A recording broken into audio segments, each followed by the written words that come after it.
Olá pessoal, tudo bem com vocês? Eu sou o professor Fabiano e aqui no meu canal eu trago a discussão de questões de vestibular nas disciplinas de matemática e física.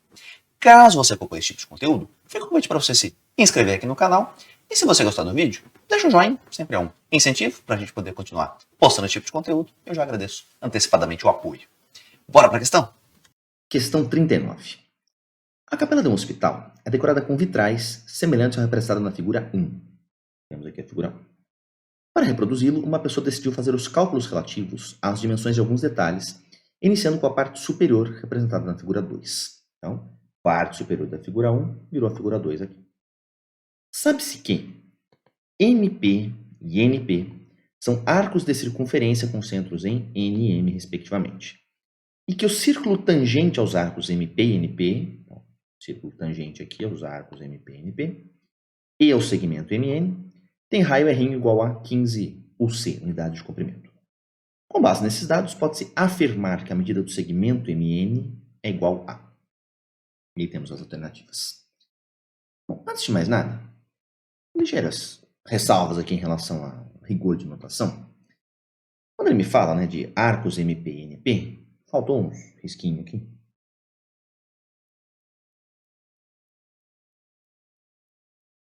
E quando eu quero falar do segmento MN, aí tem que ter uns tracinhos aqui também.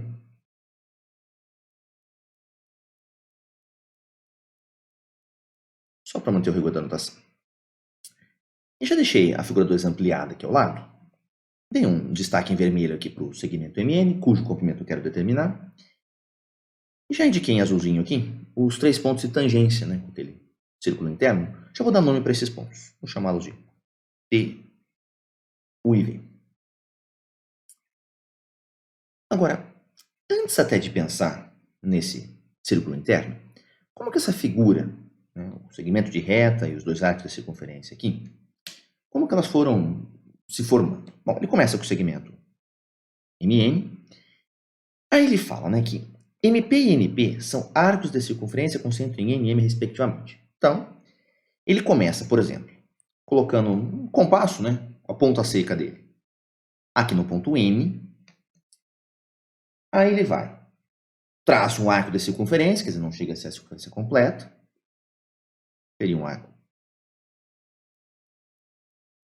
tipo aqui assim, rascunho. Depois ele faz o contrário, Ele chega aqui no ponto M, abre o mesmo tanto, o comprimento do segmento MN, ou seja, mira até o ponto N, e aí vai, faz o traçado do outro arco. Aqui. Esses dois arcos se intersectam em um ponto, que é o ponto P. Vira uma segunda intersecção lá para baixo, simétrica em relação ao segmento MN, mas essa não nos interessa. Quando eu observo isso, a ideia é que esse segmento MN, portanto, ele vem a ser um raio comum dos dois arcos, Tanto do arco centrado em M, que é o arco NP, quanto do centrado em N, que é o arco MP. E como tal, isso significa que qualquer segmento que parta do M, por exemplo, e vá até o arco NP, vou desenhar alguns no rascunho por enquanto. Tem aquele que vai até o ponto U, inclusive, então que eu vou desenhar com mais precisão daqui a pouquinho. Todos esses caras têm o mesmo comprimento entre si, porque são todos raios de uma mesma circunferência, no caso do mesmo arco da circunferência. A mesma coisa se eu partir do ponto N e ligar até qualquer ponto aqui do arco MP. Então, para cá, daqui para cá, dali até o V, daqui até o ponto P. O triângulo MNP, inclusive, ele é um triângulo equilátero, porque os seus 3 lados têm essa mesma medida comum do segmento MN. Eu duvido, tá aqui, aqui a regra, inclusive, que não me deixa mentir. Está lá os 60 graus de inclinação, Ou seja, o ângulo PMN valeria 60, e o outro cara aqui, PNM, também. Embora eu não tire muito proveito desse triângulo equilátero aqui na resolução, vai acabar sendo um outro triângulo que vai nos ajudar um pouco mais. Mas você poderia afirmar, por exemplo, que esse arco NP aqui vem a ser 1/6 da circunferência completa de centro em M, a mesma coisa para o arco MP, enfim. Então, todos esses segmentos em vermelho aí têm o mesmo comprimento entre si, tá? Que é o comprimento do segmento MN. Já vou chamar de errão, inclusive, esse comprimento, para fazer jus, né, ao fato de que realmente é a medida de raio dois arcos simultaneamente. E a ideia vai ser determinar esse errão a partir da medida do R', né, que é o raio desse círculo que está tangenciando o pessoal por dentro ali. Então, como que a gente vai estabelecer um vínculo entre essas duas coisas? Eu vou determinar agora a posição exata do centro desse círculo aí que está tangenciando o pessoal. E para isso, eu vou relembrar, tá? Já vou usar em seguida, uma propriedade importante de geometria plana, que às vezes não é completamente óbvia, completamente imediata de ser visualizada, de ser identificada num desenho. Tá? Aqui talvez isso possa até agregar alguma dificuldade para a questão, porque acaba sendo o primeiro passo dentro da resolução. Então, vejamos do que se trata. Deixa eu um lembrete aqui ao lado. Quando a gente tem a situação de duas circunferências que são tangentes entre si, há dois casos em que isso acontece. Esse primeiro desenho aqui, ó, que a gente escreve com tangentes externamente entre elas, e esse outro caso à direita aqui, que é o caso de tangência interna entre uma e outra.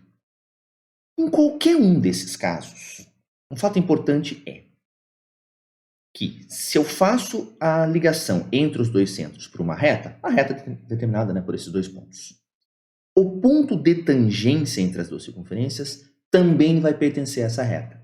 Seja no caso de tangência externa, que é mais imediato, é mais natural de se identificar isso daí, seja no caso de tangência interna. Claro que aqui, quando a gente coloca o segmento na horizontal, digamos, ou na vertical, isso fica um pouco mais imediato de ser identificado. A graça, principalmente no caso da tangência interna, é que esse fato pode não ser tão óbvio de ser visualizado quando você tem uma ligação que fica meio torta, né? Oblíqua, falando de chique, e não é nem horizontal nem vertical. E é o que vai acontecer aqui no exercício. Tá? Então, deixo reforçado aqui, seja no caso de tangência interna ou tangência externa entre duas circunferências, dois centros e o ponto de tangência sempre vão morar numa mesma reta, sempre vão ser colineares. Então, eu vou começar usando essa propriedade, primeiramente para determinar a posição exata do centro. Tá? Já que isso daí é verdade, já vamos usar isso aqui a nosso favor.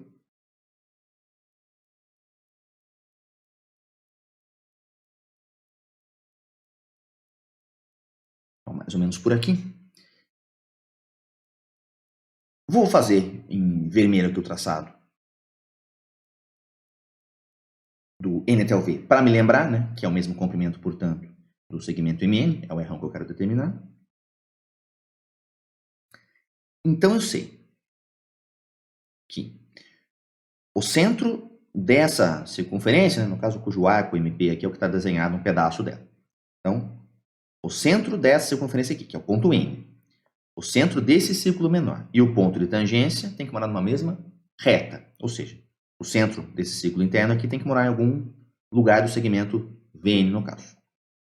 Repito a mesma coisa agora para o outro arco. Ligo o centro dele, que é o ponto M, até o ponto de tangência, que é o ponto U. Vermelhinho também para me lembrar que também é o mesmo comprimento do segmento MN.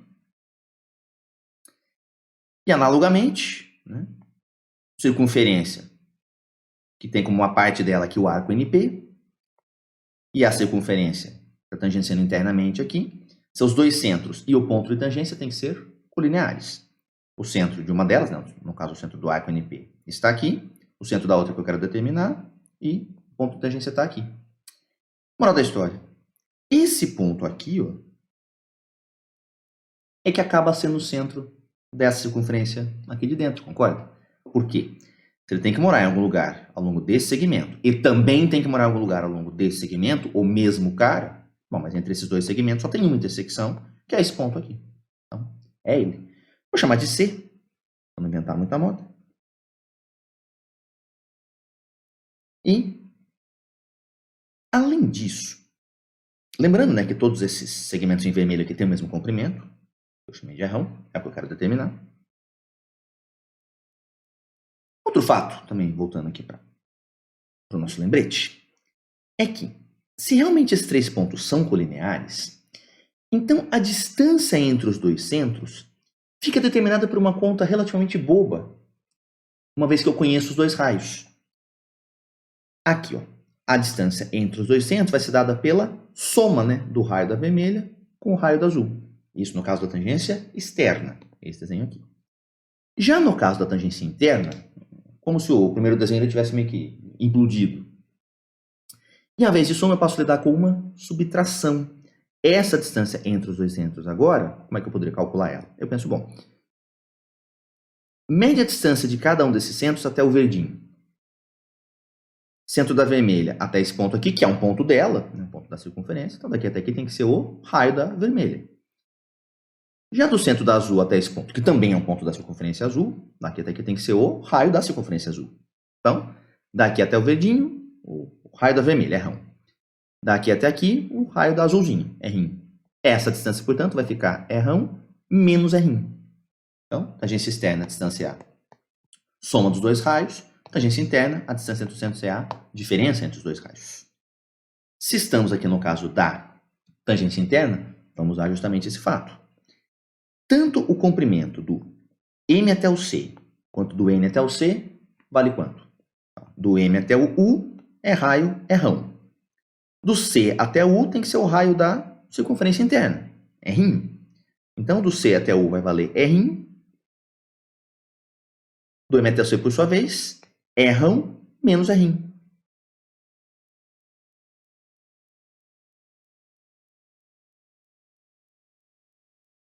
Ao longo do segmento VN, mesma coisa, né?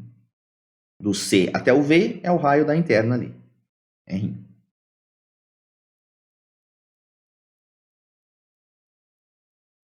Do N até o V é o raio do arco MP, portanto, R1.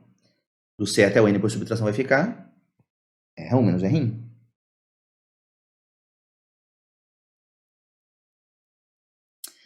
Agora a gente vai começar a paquerar um pouco melhor o triângulo MCM. MC vale R1 menos R', NC também vale R1 menos R'. Então, esse triângulo é isósceles. E como tal, se eu traçar a altura relativa à base, note que essa altura é naturalmente a ligação do C até o T. Porque, outra propriedade importantíssima de geometria plana, reta que tangencia uma circunferência sempre faz no ponto de tangência com o raio um lindo ângulo de 90 graus. Então, é ali que vai estar a altura relativa a essa base MN.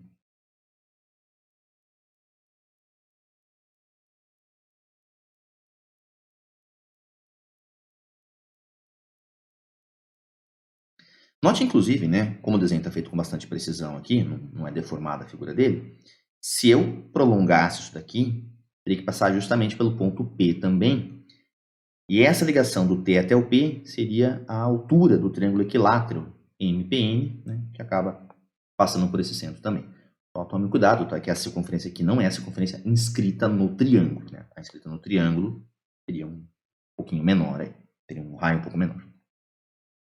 Agora, se aqui é onde rola o 90 graus, e esse segmento verdinho aqui é um raio da circunferência interna, né? Portanto, média R'. Se é um triângulo isósceles, a hora que eu traço a altura relativa à base, essa altura, no caso do triângulo isósceles, relativa à base dele, vai chegar exatamente no ponto médio da base, no caso o segmento MN. Então, se o comprimento dele era R1, tanto do T até o M quanto do T até o N tem que ser R1 sobre 2. Vou deixar isso marcado para cá.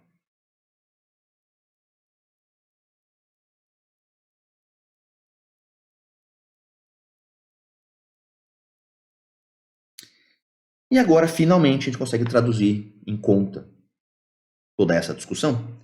Nós vamos chegar aqui nesse triângulo.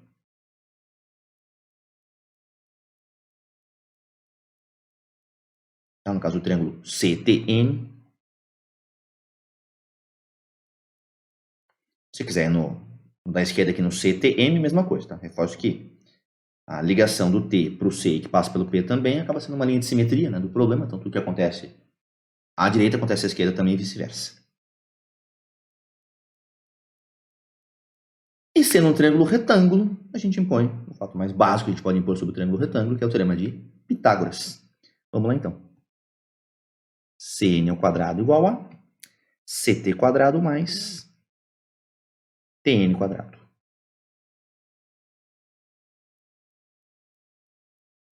Do C até o N é R1 menos R1.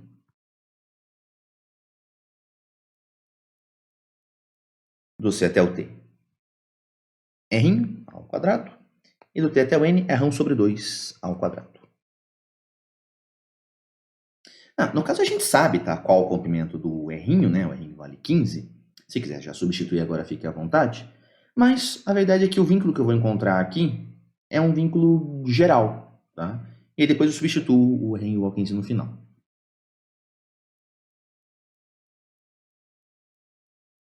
Lado esquerdo aqui para nós, triângulo quadrado perfeito. Então, quadrado primeiro menos 2 primeiro pelo segundo, mais o quadrado do segundo. Aqui, R1 ao quadrado mais R1 ao quadrado sobre 2 ao quadrado, que é 4.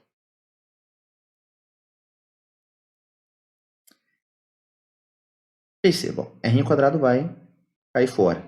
Então, se você substituir, por exemplo, anteriormente, né, já pelo 15 ali, apareceria a conta 15 ao quadrado, tudo bem, não é o fim do mundo, é 225. Mas nem precisa, tá? Já cai fora ali.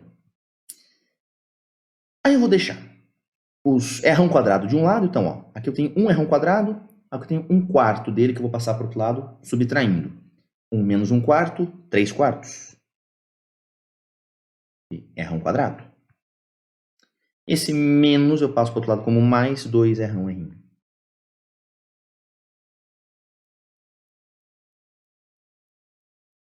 R1 não é zero, certo? Porque matematicamente o R igual a zero é uma solução dessa equação. Mas, como medida do raio, que é o número positivo. Então, não sendo nulo, estou autorizado a cortar um R1 de cada lado, oficialmente dividindo os dois lados por R1, se eu tenho certeza que não é zero. E aí, como a gente tem o R1 que é determinar o R1 a partir dele, a ideia é que eu vou isolar o R1 passando esse 4 para o outro lado. 4 vezes 2, 8.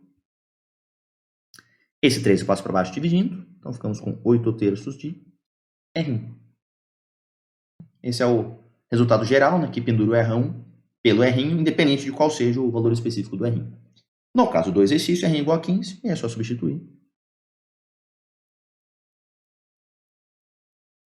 Estamos falando de 8/3 de 15. Bom, o 15 com 3 simplifica, sobra um 5. 5 vezes 8, 40.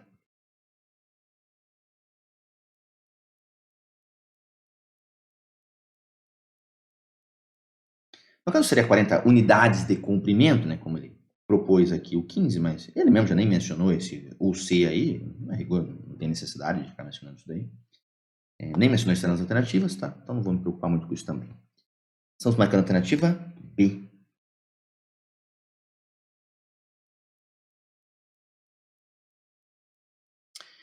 Perfeito. Então, aqui temos uma questão que mexe com a condição de tangência entre duas circunferências, né? No caso internamente, que é o caso até um pouquinho mais elaborado, um pouco menos óbvio, né, de se enxergar essa questão da colinearidade do alinhamento dos dois centros com ponto de tangência. E você nota que sem esse fato essa questão não sai, até porque não é uma questão que tenha muitas rotas alternativas, tá? É esse jeito aqui, meio que só. E depois que a gente configurou tudo direitinho, a hora que aparecer esse triângulo retângulo bonitinho aqui com suas medidas, né, todas identificadas, aí o Pitágoras resolveu pra gente, mas a gente não teria acesso a essa conta sem inicialmente passar por toda aquela discussão geométrica, né? E ela começa necessariamente pela ideia dos centros ali estarem alinhados com os pontos de tangência em cada caso. Ok? Bom, pessoal, foi essa daí a discussão da questão. Se você gostou, peço para você deixar um joinha aí pro vídeo. E caso você acompanhe esse tipo de conteúdo, reforço o convite para você se inscrever aqui no canal. Tá bom? Um abraço e até a próxima questão.